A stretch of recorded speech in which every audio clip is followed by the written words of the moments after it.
the In Conversation podcast series, with author Nigel Beckles. Welcome to the podcast. Please like the podcast and subscribe to this channel. Thank you. Have you experienced several failed relationships or been through a divorce? How can you avoid making the same mistakes again? How to avoid making the big relationship mistakes is out now. Hi, my name is Nigel Beckles. My new book is packed with practical and common sense strategies that you can use to make better relationship choices. Now you can discover the dangerous myths about love. If your relationship expectations are realistic, why you could be falling in love for all the wrong reasons. How to avoid making the big relationship mistakes. It's a book that could change your life. Available from amazon.co.uk. Kindle version also available. When the Mood is Right, A Poetry Journey and Mood Swings by Queen P. Available on Amazon and all good bookstores. The Royal Affair by Queen P. Dim the lights, sit back, relax, and breathe. You have entered into the Royal Affair. Queen P. Poetry podcasts, available now. The Royal Affair. The very best way to promote your podcasts. Podpage makes it easy to create a podcast website with just a few clicks. Every page is optimized to be found on Google and it stays up to date forever. For more information, visit podpage.com. The future of podcast promotion.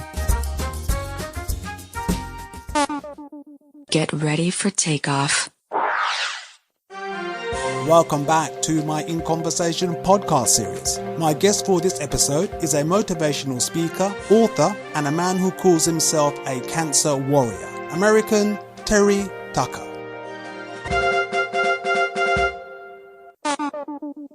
Hi Terry, welcome to my podcast series. How are you? I'm great, Nigel. Thanks for having me. I'm looking forward to talking with you. You're very welcome. So whereabouts do you live at the moment? I live in just outside of Denver, Colorado. Right in the foothills of the Rocky Mountains. Okay, and did you grow up there? No, actually, I grew up in Chicago, Illinois, but I've lived in Charleston, South Carolina on the East Coast. I've lived in Santa Barbara, California on the West Coast. I've lived in Houston, Texas, in the Gulf Coast. So I've pretty much lived all over the United States. Yeah, sounds like you've moved around quite a bit. We have. My wife is the primary breadwinner, so I kind of follow her where she finds employment if she loses her job, and she has a couple times. So we've moved, but it's also given us an opportunity to declutter when we do that. You know, you can throw stuff out that we don't need anymore and travel lightly. So what type of work have you carried out during the years? So I had a lot of jobs. I always kind of joke that, one of these days I'm going to figure out what I'm supposed to do with my life. But when I graduated from college, I went to work in the corporate headquarters in the marketing department of Wendy's International, the international hamburger chain. From there, I moved to hospital administration, and I did that for about 10 years. And then I was a police officer. And during my time in law enforcement, I was an undercover narcotics investigator, and I was also a SWAT team hostage negotiator. After that, I started my own school security consulting business, and I coached basketball. And then most recently, I've been a motivational speaker and an author. So when and how did you discover you had cancer? And what type of cancer was it? Probably a word I use better than survivor, because I'm probably coming to the end of my life, is warrior. And in 2012, I was a basketball coach, had a callus break open on the bottom of my left foot, just below my third toe. And I didn't think a lot of it because I was on my feet a lot. And when it didn't heal, I ended up going to a podiatrist friend of mine, a foot doctor, and he did the usual, let's put some pads in there and see if that works. And when it didn't, he took an x-ray and found a small cyst, which he cut out. And he said, I've seen thousands of these, but I'm going to send it off to pathology.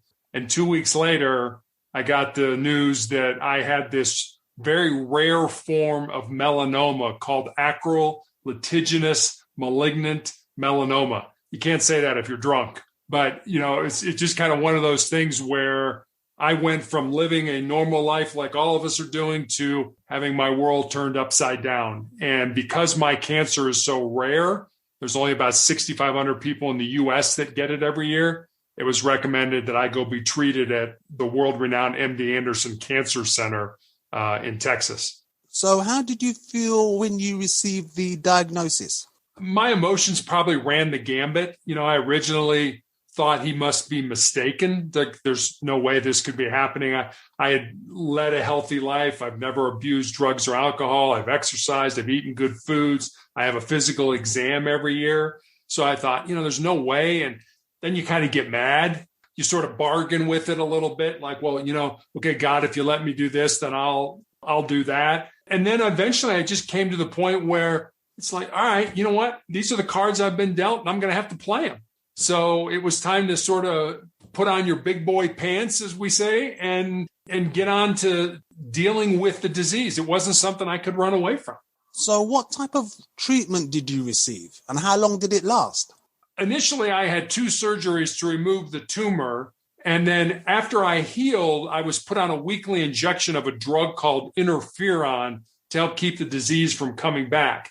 And I took those weekly interferon injections for 4 years and 7 months before the interferon became so toxic to my body that I ended up in the intensive care unit with a fever of 108 degrees, which usually isn't compatible with being alive.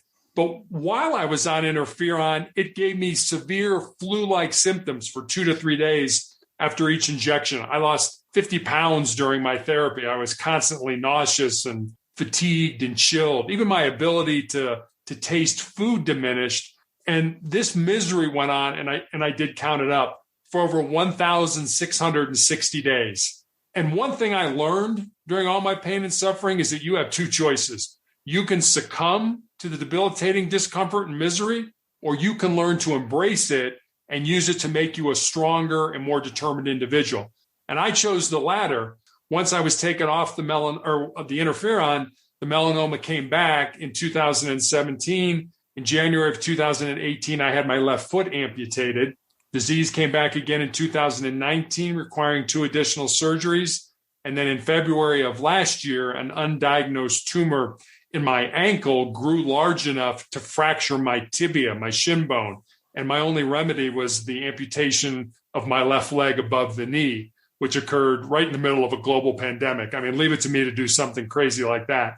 And then I also found out I have tumors in my lungs, and my doctor's not exactly optimistic about my long-term longevity. I'm very sorry to hear that. How do you maintain such a positive attitude and mindset, bearing in mind all you've been through? Well, I think part of it is we're all born, as far as I'm concerned, to live uncommon and extraordinary lives. And that has nothing to do with the type of job we have, how much money we make, what kind of car we drive or anything like that.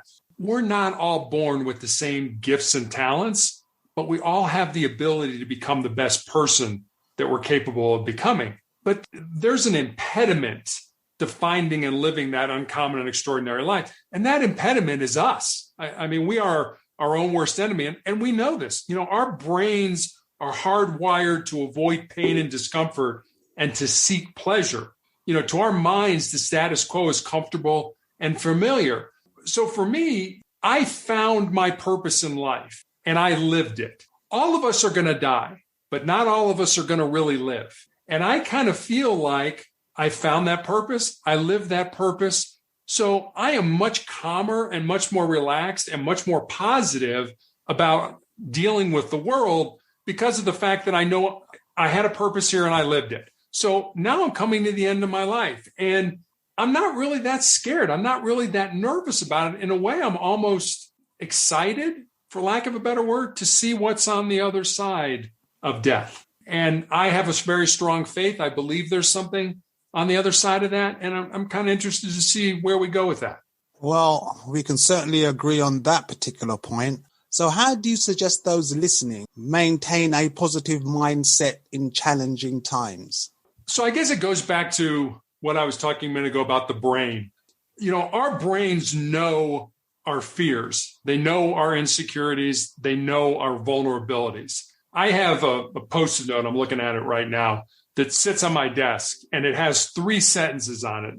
And they've kind of become my truths. And I'll throw these out here, and maybe your audience can pick up on all of them, some of them, or totally dismiss them. But the first one is, you need to control your mind or it will control you. As I said, your mind knows your fears, your vulnerabilities, and it likes the status quo. We don't like change. And so if you want to change, if you want to go in another direction, your brain's going to fight you on that. And it's going to use those insecurities and vulnerabilities against you. So that's number one. Number two is embrace the pain and the suffering that we all experience in life and use it to make you a stronger and more determined individual. I've been fighting this disease for 9 years now. I've had 2 amputations. I've had numerous surgeries. I've been on this nasty drug that gave me the flu for almost 5 years. And people ask me, like, how did you do that?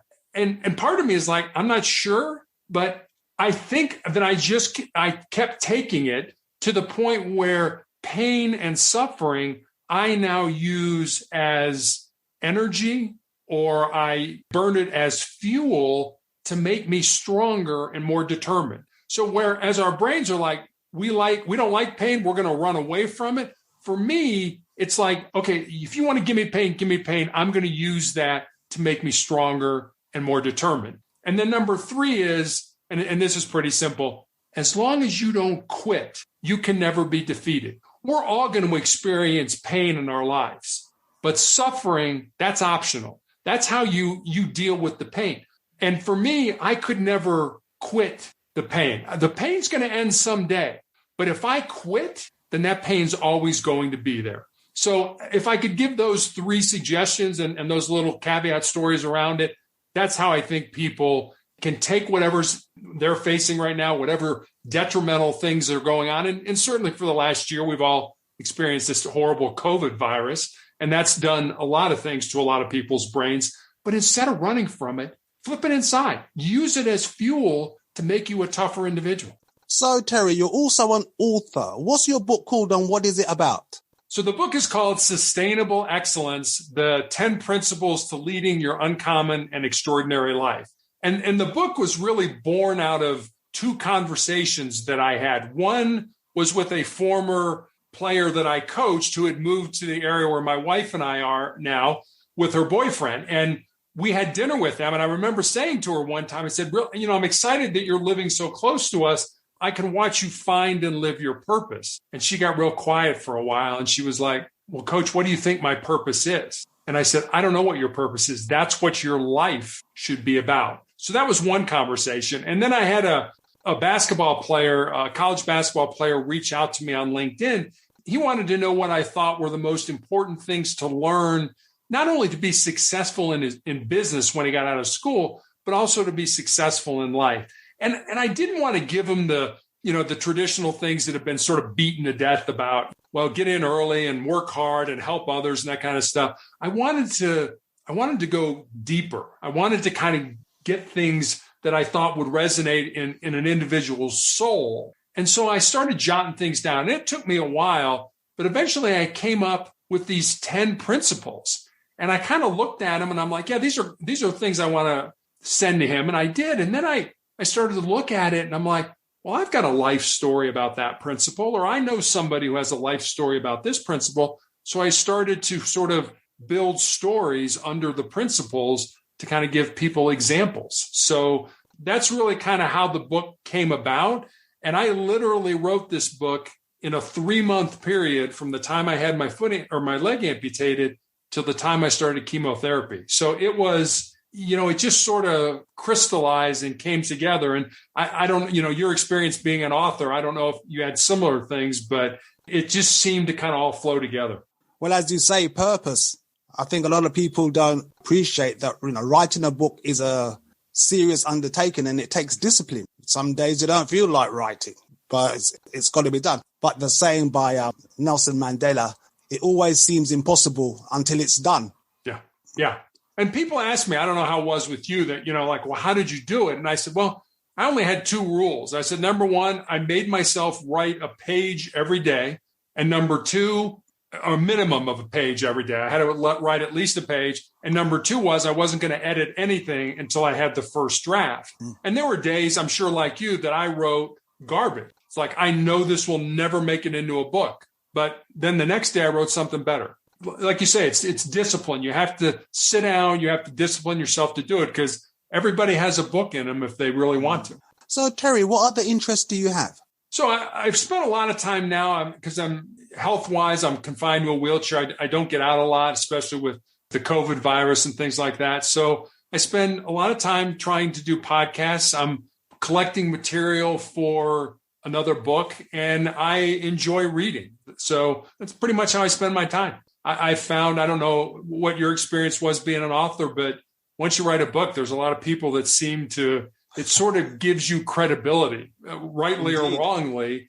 And there seems to be a lot of people out there who are interested in talking to me about my story, my book, and how people can incorporate my story into living a better life. Well, I can understand why that's happening, and I think that's a great thing. So, Terry, how can people contact you? So I have a blog, a daily blog that I post motivational messages every day. I post the Monday morning motivational message. There are videos, there are stories on there, and it's motivationalcheck.com. And you can get to my social media pages, Facebook, LinkedIn, Instagram, Twitter, all through that. You can also get access to my book through that. And then if you just want to send me an email, motivationalcheck@aol.com. Terry in Colorado, USA, thank you very much for your time and wishing you all the best. Thank you, Nigel. I enjoyed it. Thank you for listening. Please like and subscribe. Another In Conversation podcast coming soon.